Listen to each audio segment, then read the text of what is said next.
آپ جانتے ہیں ہمارا عقیدہ ہے، ایمان ہے اور ایمان کا حصہ ہے کہ قرآن حدیث، قرآن حمید اللہ تعالیٰ نے اپنے پیارے نبی، اپنے پیارے حبیب صلی اللہ علیہ وآلہ وسلم کے قلب انور پر نازل کیا۔ اور اس قرآن کے بارے میں ہمارا عقیدہ ہے کہ قیامت تک اس قرآن کی کوئی آیت کوئی بدل نہیں سکتا۔ اس میں تغیر، تبدل، تحریف، جس طرح تورات میں، انجیل میں، زبور میں انہوں نے پورے رسول بدل دیے، پوری صورتیں بدل دی، احکام بدل دیے۔ قرآن کہتا ہے کہ اپنے ہاتھوں سے لکھتے تھے اور کہتے تھے اللہ کی طرف سے، اپنے ہاتھوں سے لکھتے تو کیا کہتے ہیں؟ یعنی جب کوئی بندہ آتا ان کے پاس مسئلہ پوچھتے ہیں تو اس سے پوچھتے کہ مالدار آدمی ہے، غریب آدمی ہے، کیا سٹیٹس اس کا؟ اس کے سٹیٹس کے حساب سے اگر کوئی مالدار ہوگا تو اس کے لیے اللہ کی کتاب تورات میں، انجیل میں تبدیلی کرتے، معاذ اللہ میں تبدیلی کرنے کے بعد پھر اس کو دکھاتے کہ یہ دیکھو معاذ اللہ قرآن یا یعنی تورات میں اس طرح آیا ہے۔ قرآن کہتا ہے کہ فَوَيْلٌ لِلَّذِينَ يَكْتُبُونَ الْكِتَابَ بِأَيْدِيهِمْ، ہلاکت ان کے لیے جو لکھتے ہیں کتاب اپنے ہاتھوں سے، ثُمَّ يَقُولُونَ هَٰذَا مِنْ عِندِ اللَّهِ، پھر کیا کہتے ہیں؟ یہ اللہ کی طرف سے ہے۔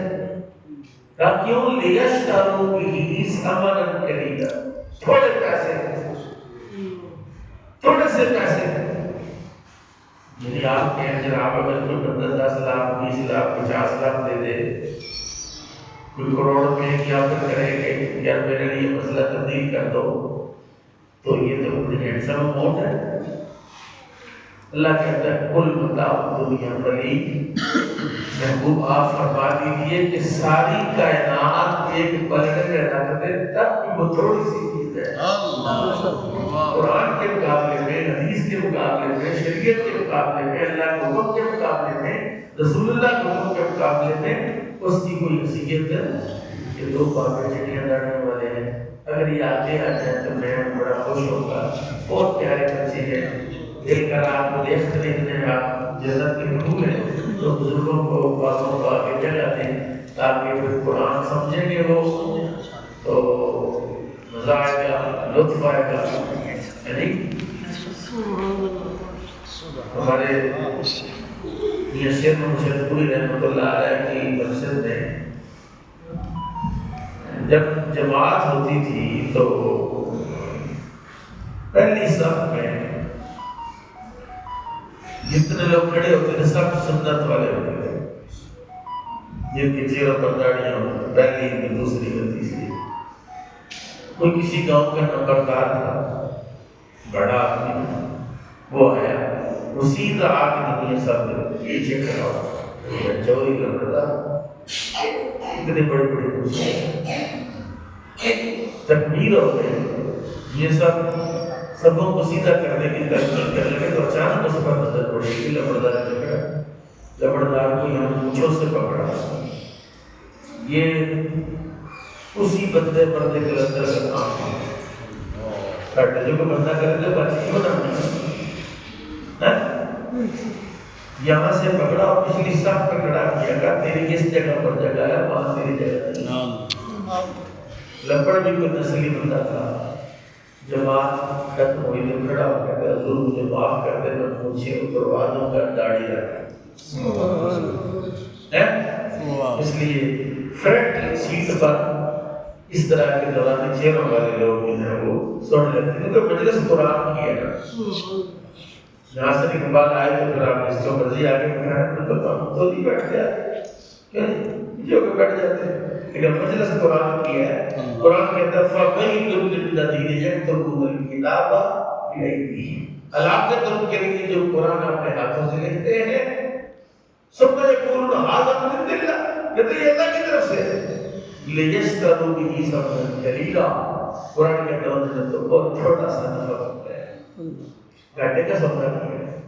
اور ہمارا سودا، یہ جو ہم یہاں مسجد میں بیٹھے ہیں، ہمارا سودا، اللہ کہتا ہے ان اللہ اشترى من المؤمنین انفسهم واموالهم بان لهم الجنہ، اللہ نے سارے ایمان والوں کا مال بھی خرید لیا، جان بھی خرید لی، بدلے میں جنت عطا فرمائی۔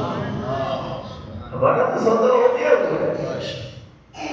یعنی اگر کوئی کلمہ پڑھتا ہے، رسول اللہ کا غلام ہے، امتی ہے، قرآن کا اس کا ایمان ہے، تو وہ تو کبھی اس پر بار بار محسوس نہیں کرتا کہ یار دیکھو میں اپنا مال اللہ کی راہ میں کیوں دوں۔ جب اسے سمجھ آ جائے کہ یہ میرا مال تو خریدا گیا ہے، بیچ دیا گیا ہے، اور بدلے میں جنت کا وعدہ اللہ نے کر دیا ہے۔ قرآن کہہ رہا ہے ان اللہ اشترى، سورہ توبہ 10واں پارہ، ان اللہ اشترى من المؤمنین انفسهم واموالهم بان لهم الجنہ، اللہ نے ایمان والوں سے ان کا مال بھی خرید لی، ان کی جان بھی خرید لی۔ بدلے میں کیا دیا؟ کیا دیا؟ جنت کیا ہوتا ہے؟ لفظ جنت کا معنی تو ہے ایسا باغ جس کی باڑ اتنی گھنی ہو کہ باہر سے اندر نہ دیکھا جا سکے اور اندر سے باہر نہ دیکھا جا سکے، اس کو جنت کہتے ہیں۔ یہ جو جیم اور نون جس لفظ میں ہوتا ہے نا، جیم اور نون جس بھی لفظ میں آپ دیکھتے ہیں اس کو کشیدگی کا معنی مجنون، جیم نون ہے، مجنون کون ہوتا ہے جس کی عقل کے اوپر پڑتا، جین کون ہے جو نظر نہیں آتا، کشیدہ چیز ہے۔ جنین، یہ جو عورت کے پیٹ میں بچہ ہے اس کو کیا کہتے ہیں؟ جنین، جیم اور نون اس میں نظر نہیں آتا۔ تو جنت اصل میں وہ ہے کہ جو خواہش کرے اللہ پوری کر دے، یہ جنت، جو مانگے جو خواہش کرے اللہ پوری کر دے۔ یہاں دنیا میں بھی آپ جنت بنا سکتے ہیں اپنی، کیسے؟ نیکی کے ساتھ، تقوی کے ساتھ، پرہیزگاری کے ساتھ۔ جب آپ اللہ کے ہو جائیں گے، من کان للہ کان اللہ لہ، جو اللہ کا ہو جائے گا اللہ اس کا ہو جائے گا۔ تو قرآن وہ عظیم کتاب ہے۔ تورات کی کتنے پارے تھے؟ جتنے بھی پارے تھے وہ تختیاں تھیں، پتھر کی سلیں تھیں، اس کے اوپر لکھا ہوا تھا۔ یہ تو ماربل والوں کو پتا ہے نا، وہ کتنے سندر کا مان دیتے ہیں، کتنے کی بات کرتے ہیں جی، تو وہ پتھر کی سلوں پر لکھا ہوا تھا۔ جناب موسیٰ علیہ السلام اتنے صحت مند تھے، وہ ساری تورات پتھر کی تختیاں اٹھا کے سر پر اور چور سے واپس جہاں تشریف لائے اپنے قوم کے بعد شام کے اندر، اور اتنے پہاڑ سے اوپر اتنی تختیاں دے کے آنا آسان کام تو نہیں ہے۔ ان تختیوں کو ظالموں نے توڑا بھی، بیچ میں سے تختیاں غائب بھی کی، اپنی مرضی سے لکھا کر اس کو کتاب زیب اعتراض کیا۔ اللہ تعالیٰ نے جناب موسیٰ کو یہ جو تورات میں جو اس کو سونے کے پانی کے ساتھ لکھو، سونے کے پانی۔ حالانکہ قرآن شریف کو سونے کے پانی سے لکھنے کا حکم نہیں دیا، لیکن سونے سے زیادہ قیمتی چیز کے ساتھ اللہ نے اس قرآن کو لکھا ہے، اور ایسی جگہ پر لکھا ہے جہاں نہ آپ لکھ سکتے ہیں یا جہاں میں لکھ سکتا ہوں۔ کسی انسان کے بس کی بات نہیں ہے کہ وہاں کوئی شاید لکھے، لیکن یہ قرآن کہاں لکھتا ہے؟ اللہ چھوٹے سے معصوم بچے کے سینے کے اندر لکھ دیتا ہے۔ آپ کسی گلی میں کسی محلے میں قرآن پڑھیں اور کوئی غلط آیت جان بوجھ کے زبر زیر پیش کر غلطی کریں تو 10 بچے بول پڑے کہ نہیں دیجیے اس طرح نہیں، اس طرح ہے۔ سبحان اللہ۔ نحن نزلنا الذکر وإنا لہ لحافظون، ہم نے قرآن اتارا ہے۔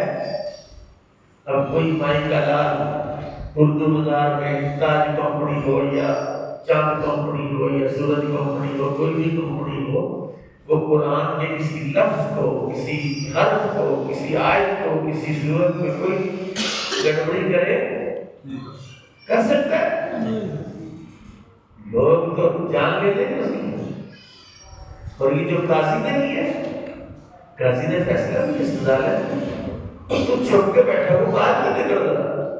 اور مجھے لگتا ہے کہ قاضی باہر نہیں نکلے گا، چھپ کے بیٹھا ہوا ہے ظالم کہ میں نے جو پنگا کیا ہے اپنے آقاؤں کو، دنیا داروں کو اپنی جائیداد اور اپنی پراپرٹیوں کی حفاظت کے لیے یہ فیصلہ دیا ہے مرزائیوں کے حق میں کہ اگر مرزائی اپنی مرضی سے اپنی چار دیواری کے اندر قرآن کی تحریف کرنا چاہتے ہیں، چھاپنا چاہتے ہیں، چھاپے پائے واپس لے کر آئیں، اندر رکھیں.